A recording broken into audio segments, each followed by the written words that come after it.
It's time for story time! Are You My Mother? By P.D. Eastman. A mother bird sat on her egg. The egg jumped. "Oh, oh," said the mother bird. "My baby will be here. He will want to eat. I must get something for my baby bird to eat," she said. "I will be back." So away she went. The egg jumped. It jumped and jumped and jumped. Out came the baby bird. "Where is my mother?" he said. He looked for her. He looked up. He did not see her. He looked down. He did not see her. "I will go and look for her," he said. So away he went. Down, out of the tree he went. Down, down, down. It was a long way down. The baby bird could not fly. He could not fly, but he could walk. "Now I will go and find my mother," he said. He did not know what his mother looked like. He went right by her. He did not see her. He came to a kitten. "Are you my mother?" he said to the kitten. The kitten just looked and looked. It did not say a thing. The kitten was not his mother, so he went on. Then he came to a hen. "Are you my mother?" he said to the hen. "No," said the hen. The kitten was not his mother.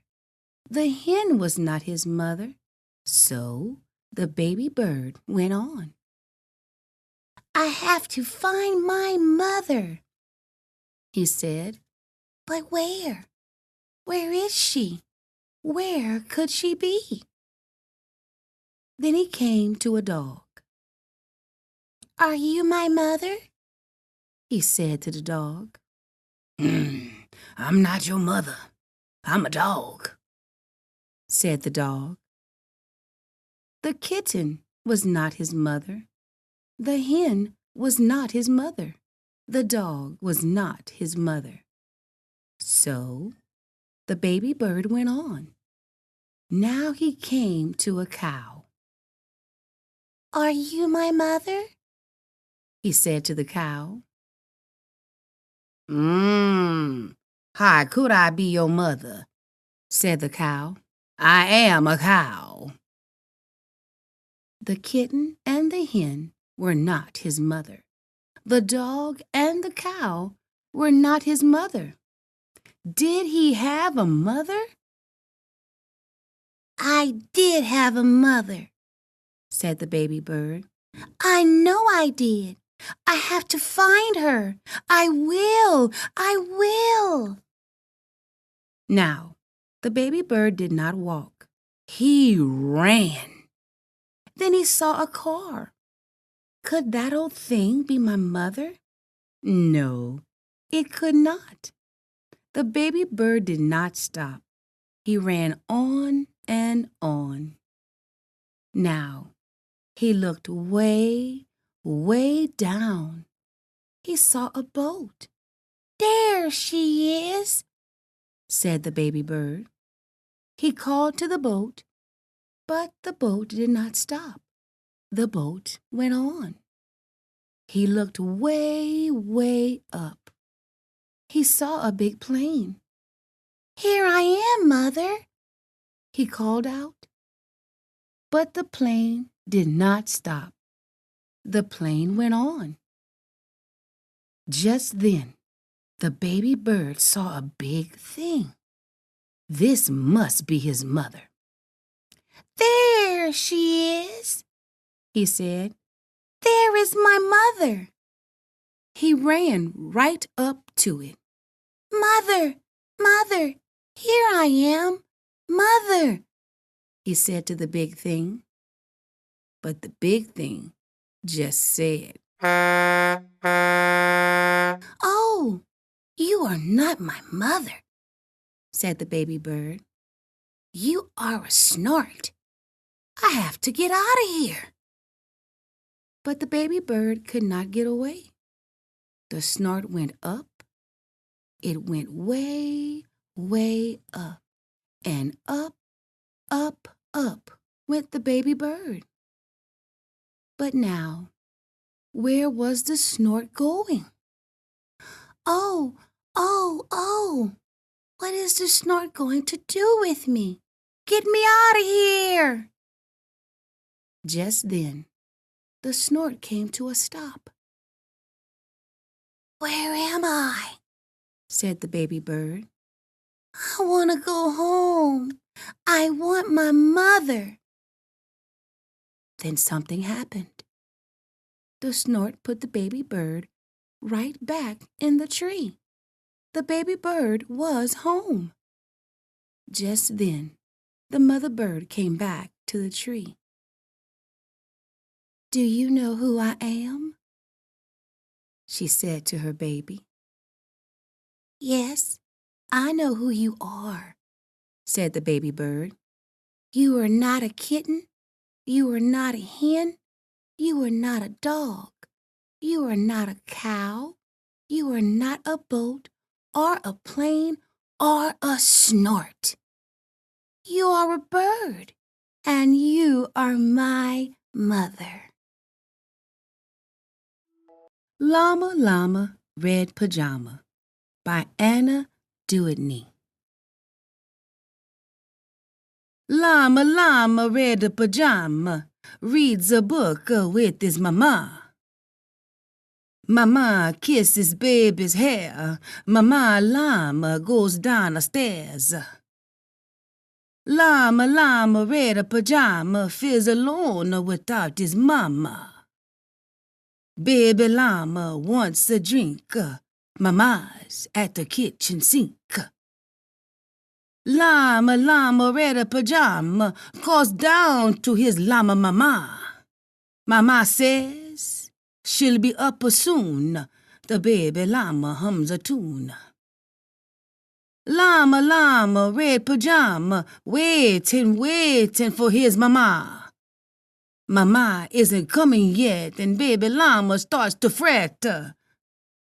Llama Llama Red Pajama whimpers softly for his mama. Mama Llama hears the phone. Baby llama starts to moan. Llama Llama Red Pajama listens quiet for his mama. What is Mama Llama doing? Baby llama starts a boo-a-hooing. Llama Llama Red Pajama hollers loudly for his mama. Baby llama stomps and pouts. Baby llama jumps and shouts. Llama Llama Red Pajama in the dark without his mama. Eyes are wide open and covers drawn. What if Mama Llama is gone? Llama Llama Red Pajama weeping and wailing for his mama. Will his mama ever come? Mama Llama, run, run, run. Baby llama, what's a tizzy? Sometimes mama is very busy. Please stop all this llama drama and be patient for your mama. Little llama, don't you know, Mama Llama love you so? Mama Llama's always near, even if she's not right here. Llama Llama Red Pajama gets her 2 kisses from his mama. Snuggles pillows soft and deep. Baby llama goes to sleep. Don't let the pigeon drive the bus. Words and pictures by Mo Willems. Hi, I'm the bus driver. Listen. I've got to leave for a little while. So, can you watch things for me until I get back? Thanks. Oh, and remember, don't let the pigeon drive the bus. I thought he'd never leave. Hey, can I drive the bus? Please? I'll be careful. I know what. I'll just steer. My cousin Harry drives a bus almost every day. True story.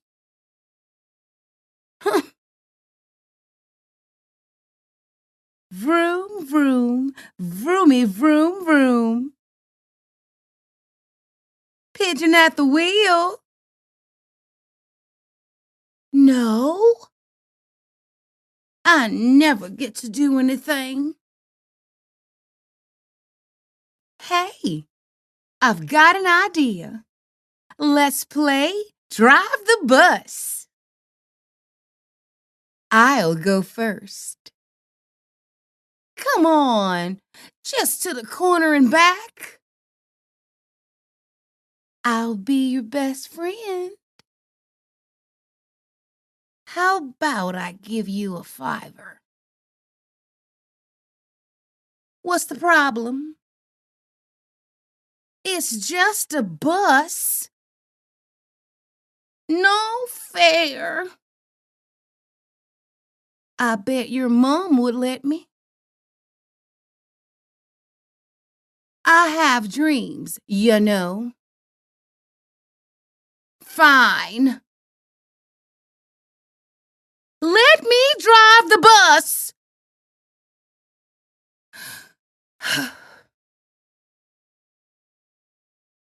I'm back. You didn't let the pigeon drive the bus, did you? Great! Thanks a lot. Uh-oh. Bye. Hey.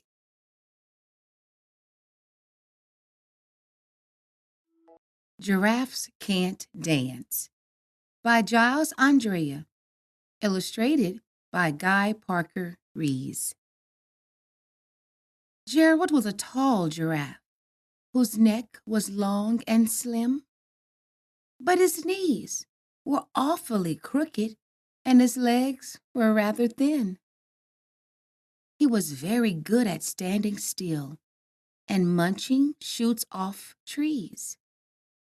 But when he tried to run around, he buckled at the knees.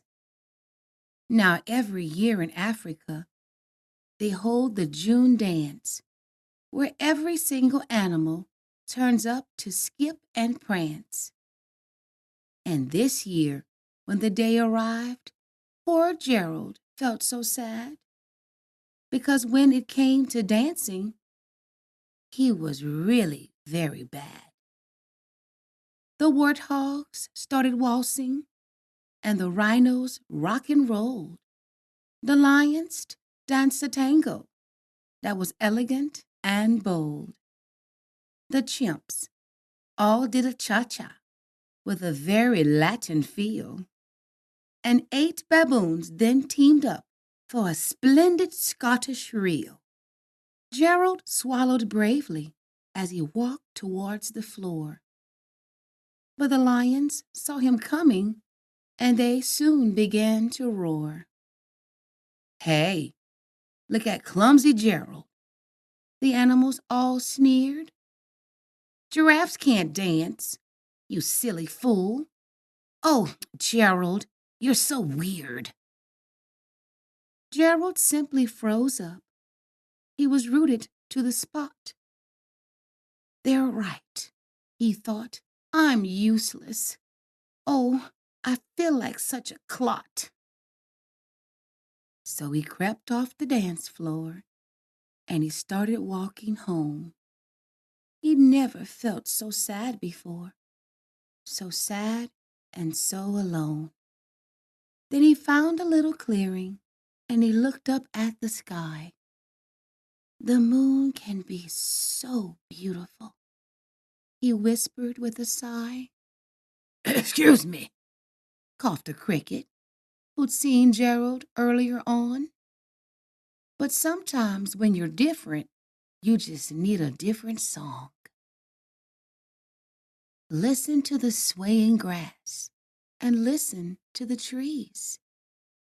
To me, the sweetest music is those branches in the breeze. So imagine that the lovely moon is playing just for you. Everything makes music if you really want it to. With that, the cricket smiled and picked up his violin.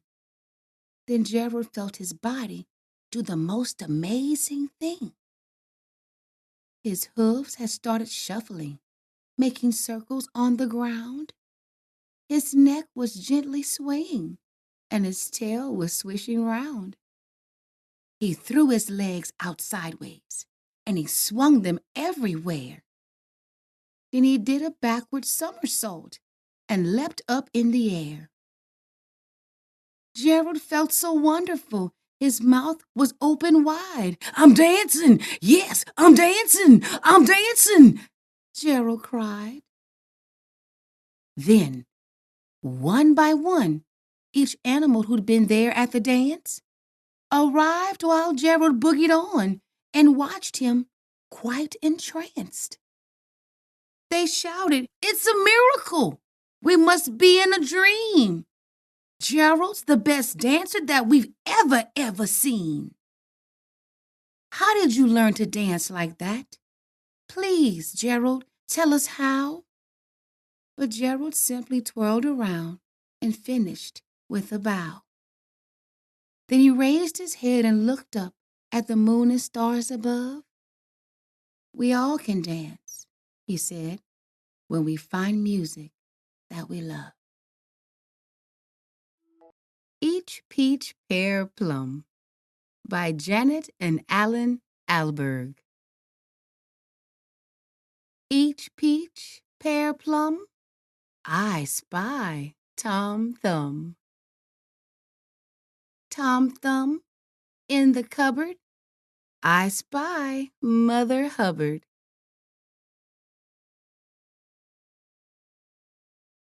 Mother Hubbard, in the cellar, I spy Cinderella.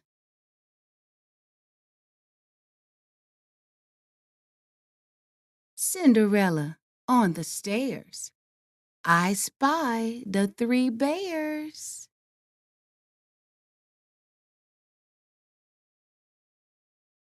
Three bears out hunting, I spy Baby Bunting.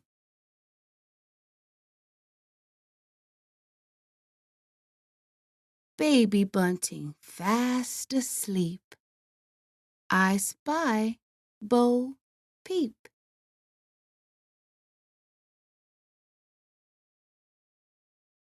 Bo Peep, up the hill, I spy Jack and Jill.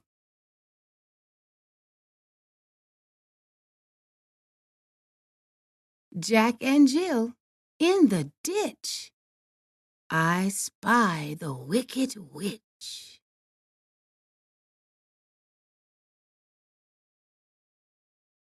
Wicked Witch, over the wood, I spy Robin Hood.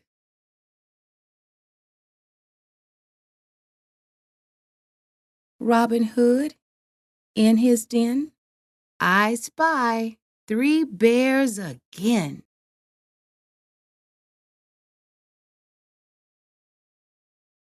Three bears, still hunting, they spy Baby Bunting.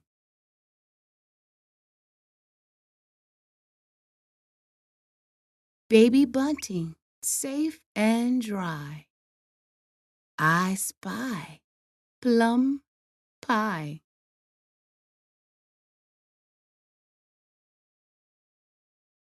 plum pie in the sun? I spy everyone.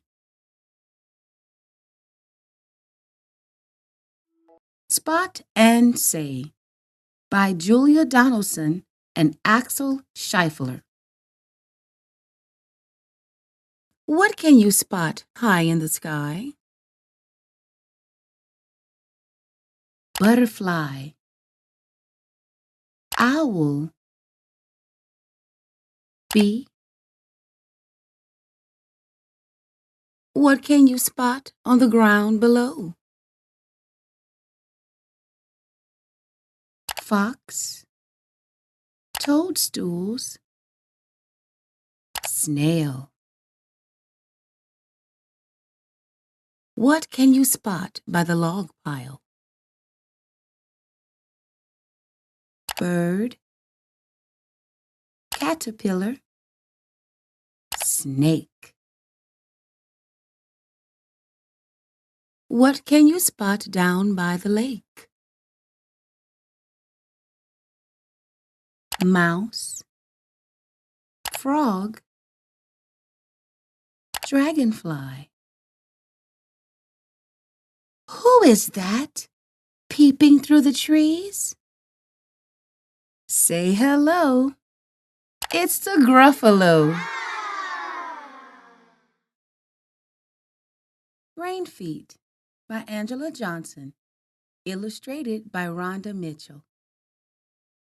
Plop on the steps.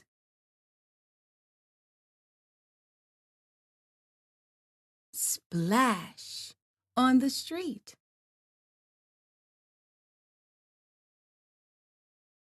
Jumping, hopping, all in yellow. Through puddles with rain feet.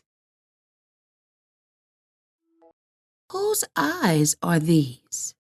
By Peggy Hall, illustrated by Ken Landmark. Whose eyes poke out of the water? A crocodile's. They spy food while the crocs hides. Whose eyes look for prey? A tiger's. They shine brightly at night. Whose eyes watches for danger? A zebra's. Shh. Look out for lions. Whose eyes look so strange? A housefly's. They have lots of tiny lenses. Whose eye never blinks? A snake's. Snakes have no eyelids. Whose eyes stare from high above? An eagle's. Eagles can see from afar. Animal eyes spot danger and shine bright. They spy, peek, and stare too. What can your eyes do? The Day Ray Got Away by Angela Johnson and Luke Lamarca. The day Ray got away, the morning sun rose orange and yellow over the balloon warehouse. The big, fat cartoon cat was half inflated. The superheroes were all puffed up. The moose was complaining about antler space, and the new balloon was zooming around, trying to be the first in line. That morning, Ray woke up with a smile. He always did. He quietly got inflated looked around the warehouse, then out across the bright morning sky and said, "This is the day." The day Ray got away, the big fat cartoon cat laughed, and the superheroes flexed. The moose worried. Would his antlers snag on a building? But the line-jumping new kid floated slowly over to Ray and said, "What about today?" So he told her, "I've been here a long time, so today's the day." Then he smiled at the new kid. He always did. It was rare for a balloon like Ray, who had been good for years, to decide that today was the day. So the other balloons called him a dreamer. But 2 hours later, when the warehouse doors slid back and Ray peeked out, the other balloons held their breaths. What else were they going to do? The day Ray got away, thousands of people lined the sidewalks to watch the balloon parade, and they weren't disappointed. The balloons all knew their jobs. The superheroes flexed. The new kid bounced. The big fat cartoon cat smirked. And even the moose had fun and didn't get hung up on a building or anything else. But then a shout rang out, and the ropes began to snap. "He's loose! Try to grab his foot, Ray!" Snap! Snap! But it was too late. That day, the parade was a disaster.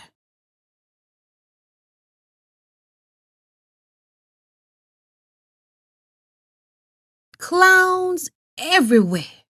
Bands backed up downtown. The parade marshal was in hysterics. Paper flowers as far as the eye could see. And Ray, shining bright, smiling. He always did.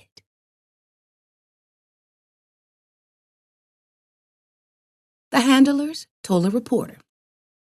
There'd been talk in the warehouse. We were due for a balloon uprising. I guess today was the day. That day, the other balloons felt freer and pulled their own ropes harder and were a little difficult to get back to the warehouse. The superheroes wouldn't stop flexing. The big fat cartoon cat grinned broader. The new kid jumped the line 3 times, and the moose intentionally snagged himself on the tallest building he could find.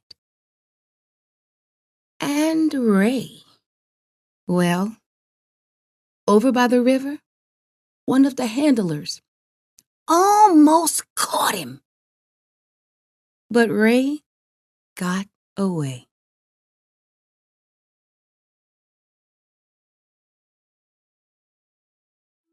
Whose teeth are these? Written by Chris Harshman, illustrated by Daniel Howarth.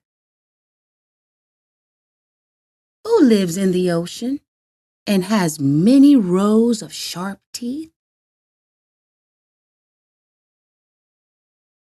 Who has big teeth called tusks? Who chews on wood and builds wooden dams? Who swings in trees and has 32 teeth, just like people? What tusked animal is like a pig? Who says hee-haw to its friends?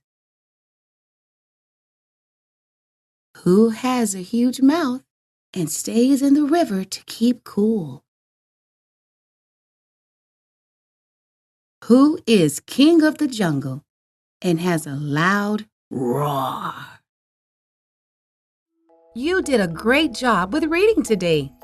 Remember to like, subscribe, and hit the bell to be notified of new books weekly.